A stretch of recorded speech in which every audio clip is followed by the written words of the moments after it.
I have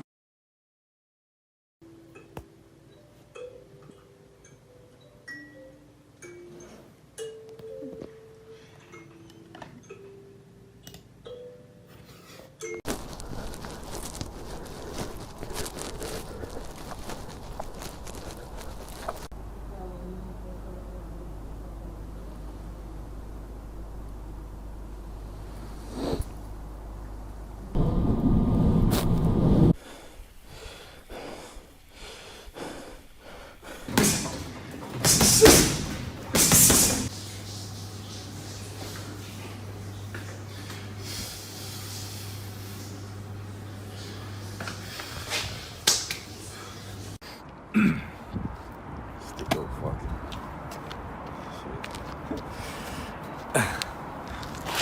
shit. Alrighty.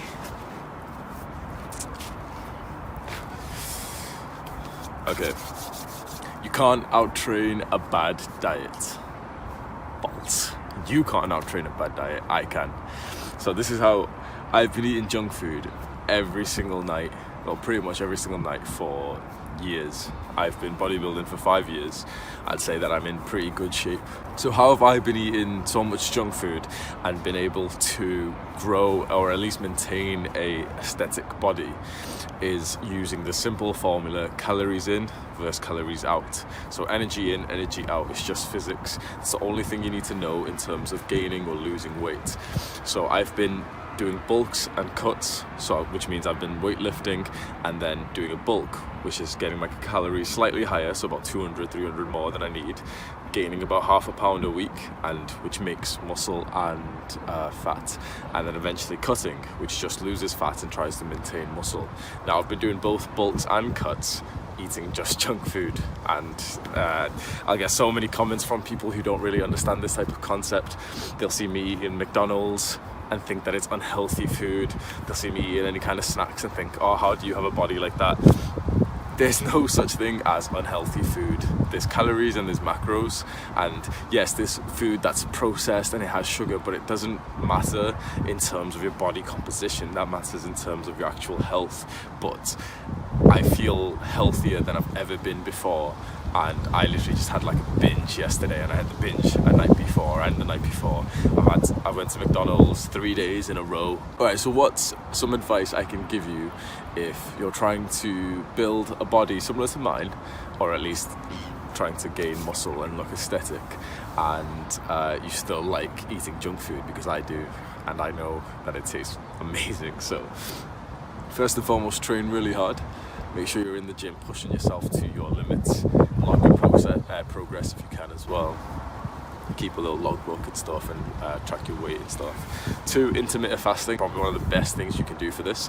Don't eat up until a certain time in the day, like 4, 5, 6, 8 hours after you wake up. Might seem crazy for some people, but honestly, after a few days or a week, you can do it, and it'll be one of the biggest sort of changes you'll ever make in your life once you realize that you don't actually need to eat when you're hungry, and you don't need to eat in the morning. It takes that feeling away of hunger in a realistic way. I won't eat breakfast at all. I won't eat anything up until lunchtime in work, so that'll be about 12:30 or 1:30. I'll go to the gym again, so I'll go twice, which brings me back to my train very, very hard. Instead of just doing a 1 gym session, I do 2, and I do like a little half an hour extra session just to train hard. And so this way I'll have my first meal at 12:30 or 1:30 without eating for the most part of the day. So I would have woken up at 5, so I wouldn't eat for 7 hours after I wake up. This way, after I've had my first touch of calories for the day at, say, about 12, I've got about 8 hours left in the day to eat calories, and you can do this a lot more as well. So you only eat your calories in 6 hours or 8 hours or 4 hours, and in that way the amount that you can eat is a lot less and you just feel full. Number 3, sacrifice some strength in the gym. So if you've got sweets and you've got brown rice, and you have the same amount of calories in each one, there will be a difference, of course. The sweets you have at 8 p.m. won't fill your leg workout tomorrow at 8 a.m, whereas the rice would. The sweets, obviously, with being a fast-acting carb, will just be released pretty much straight away when you go into bedtime. whereas the rice will essentially fuel your muscles for tomorrow. So, which means that your performance in the gym will be worse if you do eat junk food, or at least if you just trade carbs for sugar. This is different if, for example, instead of eating chicken and rice with some kind of fat like avocado, cheese, whatever, so you've got protein, fat and carbs in there, instead of eating that and you ate, for example, a McDonald's cheeseburger, which also has protein, grams and carbs, honestly, you won't feel much different. Like, if you're one of those people who eats junk food or processed food and feels sick, fair enough, you will. But if you're someone who eats that food, loves the taste of it, and feels good after you eat it, then fucking eat it. What the fuck? Stop eating chicken and rice all the time. You can eat McDonald's just like I did and still be fueled for your workouts. Especially if you're bulking as well, you will have the energy to have strength increases and performance increases. So I've gained weight eating McDonald's, I've lost weight eating McDonald's, I've gained weight eating really healthy with chicken and rice, and I've lost weight eating healthy with just chicken and rice and broccoli and filling up on like smoothies and fruit and all that.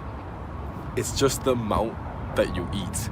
So everyone has a certain level of calories that they can eat a day, which, taking into account their activity levels, will make their weight stay the same. So for example, if you're average 2,000 calories a day, and you are like average exercise a week as well, and you eat 2,000 calories a day for the week, you won't gain any weight. If you eat junk food and still remain at 2,000 calories a day, you still won't gain weight. If you eat junk food and eat 1,800 calories of it a day, you will lose weight.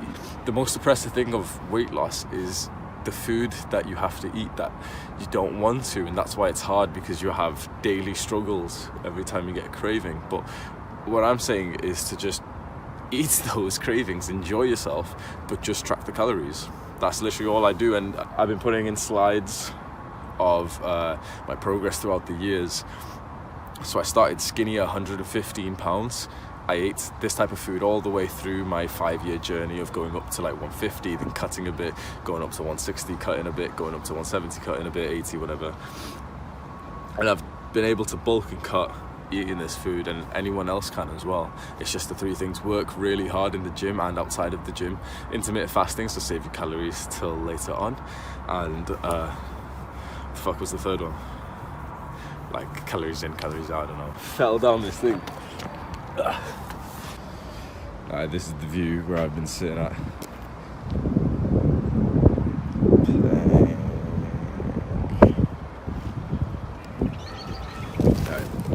I'm out.